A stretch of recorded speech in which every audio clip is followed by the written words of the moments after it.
સહાય જનતા માંગે છે અને સરકાર જાહેર કરે છે।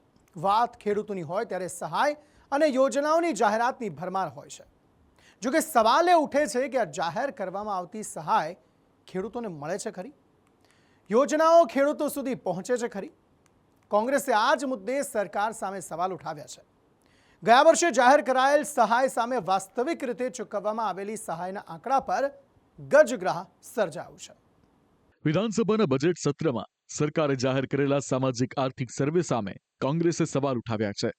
કોંગ્રેસનું કહેવું છે કે સરકારે જે સહાય અને યોજનાઓની જાહેરાત કરી હતી તેની સામે ચૂકવણી ફક્ત 10 થી 20% જેટલી જ છે। કિસાન કોંગ્રેસના ચેરમેન પાલ આંબલિયાનો આક્ષેપ છે કે રાજ્ય સરકાર ફક્ત જાહેરાતો જ કરે છે પણ તેનું અમલીકરણ નથી થતું। તેમનું કહેવું છે કે ટ્રેક્ટર સહાય યોજના માટે 412 કરોડની જાહેરાત કરવામાં આવી હતી, તેની સામે ચૂકવણી ફક્ત 30.48 કરોડની જ કરવામાં આવી છે।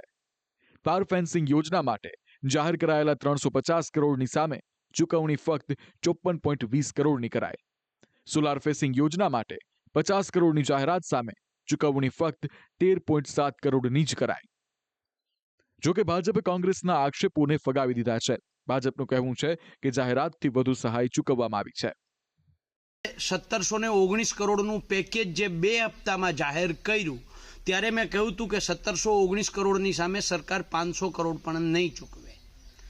આજે જે સર્વેની અંદર રિપોર્ટ આવ્યો છે એ રિપોર્ટની અંદર ટ્રેક્ટર સહાય યોજના જે છે એ ટોટલ 412 કરોડની સામે માત્ર 30 કરોડ ચૂકવવામાં આવ્યા છે।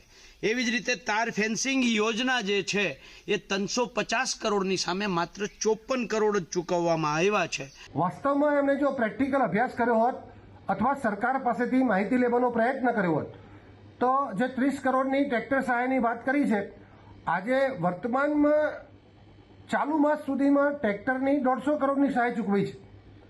જે ગોડાઉન સહાયની વાત 13 કરોડની થઈ છે તો હાલ સુધીમાં ખરેખર ગોડાઉનની સહાય 35 કરોડ ચૂકવી છે।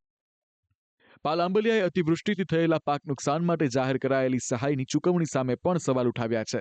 તેમનું કહેવું છે કે 1719 કરોડની જાહેરાતની સામે વાસ્તવમાં 500 કરોડની ચૂકવણી પણ નથી થઈ। જો કે ભાજપે કોંગ્રેસના આ આક્ષેપોને પણ ફગાવી દીધા છે। હું સરકારને ચેલેન્જ સાથે કહું છું કે જો સરકારની દાનત સાચી હોય, સારી હોય તો જુલાઈ મહિના માટે જે 419 કરોડ અને ઓગસ્ટ મહિના માટે સરકારે જે 1400 કરોડનું પેકેજ જાહેર કર્યું હતું એની સામે ખરેખર ચૂકવાયા છે કેટલા?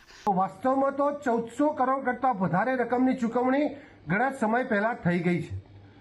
ટ્રેક્ટરમાં પણ એવી સ્થિતિ છે કે જે માગે એને ટ્રેક્ટર આપીએ એમાં કોઈ પણ પ્રકારનો બેકલોગ નથી, એવી સ્થિતિ બની છે। બજેટ સત્રમાં સરકારે રજૂ કરેલી માહિતી પ્રમાણે પાક નુકસાનના કિસ્સામાં છેલ્લા 5 વર્ષમાં 99 લાખથી વધુ ખેડૂતોને 12,389 કરોડથી વધુની સહાય ચૂકવાઈ છે। પોરબંદર અને જૂનાગઢના 68,229 ખેડૂતોને નુકસાન સામે 100 કરોડની સહાય ચૂકવાઈ હોવાની પણ જાહેરાત કરાઈ હતી। આમાંથી ગયા વર્ષની સહાય કેટલી છે તે હજુ સામે નથી આવ્યું। અહીં સવાલ એ પણ છે કે જો સરકારે સહાય ચૂકવી હોય તો પછી કોંગ્રેસ શા માટે આક્ષેપ કરે છે? ભાજપના નેતા હિતેન્દ્ર પટેલે સહાય ચૂકવણીના જે આંકડા જાહેર કર્યા છે તે સત્તાવાર રીતે જાહેર કેમ નથી કરવામાં આવ્યા? ખેડૂતોનું માનીએ તો બજેટમાં જાહેર કરવામાં આવતી ઘણી યોજનાઓ તો તેમના સુધી પહોંચતી પણ નથી। યોજનાઓના ઉપયોગની વાત તો દૂર રહી।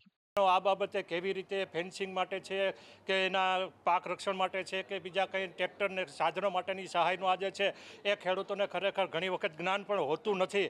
તો આ બાબતે અધિકારીઓ ખેડૂતોનો જાતે સંપર્ક કરી અને આ બાબતે પ્રોત્સાહિત કરે અને જેમ બને એમ મેક્સિમમ ટોટલી શા માટે બજેટ ન વપરાય? એની અંદર ખેડૂતને જુદી જુદી યોજનામાં લાભ આપવા માગે છે, એમાં એને લાભ આપવો જોઈએ, ખાલી ખેડૂતને લોલીપોપ ન આપવા જોઈએ અને એ બજેટની અંદર જે નક્કી કરેલું હોય એ ખેડૂતને આપવું જોઈએ। ખાલી વાતો નહીં કરવાની, નક્કર પુરાવા સાથે ખેડૂતને આપવું જોઈએ। જેમ કે તાર ફેન્સિંગ ઝટકા એ થોડી વાર આપે અને ઝડપથી 5 કલાક ખોલે, ઓનલાઈન કરવાનું પછી બંધ કરી દે છે, તો એવી રીતે ન ચાલે। શું કે જે પણ આક્ષેપ છે એ વ્યાજબી છે। વ્યાજબી એટલા માટે ગણાવું છું કે એ બજેટ ફાળવ્યું છે ખેડૂતો માટે અને નથી વપરાણું। જે એંગલથી કોઈ પણ કારણસર આ બજેટ નથી વપરાણું તો એના એક્શન લેવાવા જોઈએ અને ફરીથી આવી ભૂલ ન થાય અને ખેડૂત અને ખેતીને વિકાસ મળે એના અતિવૃષ્ટિ સર્વે અને સહાયનો મુદ્દો હંમેશાથી વિવાદમાં રહ્યો છે. અત્યાર સુધી એવા આક્ષેપ થતા હતા કે સહાય નિયમિત રીતે ચૂકવાતી નથી, ત્યારે હવે કોંગ્રેસે સહાયની ચૂકવણી સામે જ સવાલ ઉઠાવી દીધા છે. આ અંગે સ્પષ્ટતા થવી જરૂરી છે. બ્યુરો રિપોર્ટ, સંદેશ ન્યૂઝ.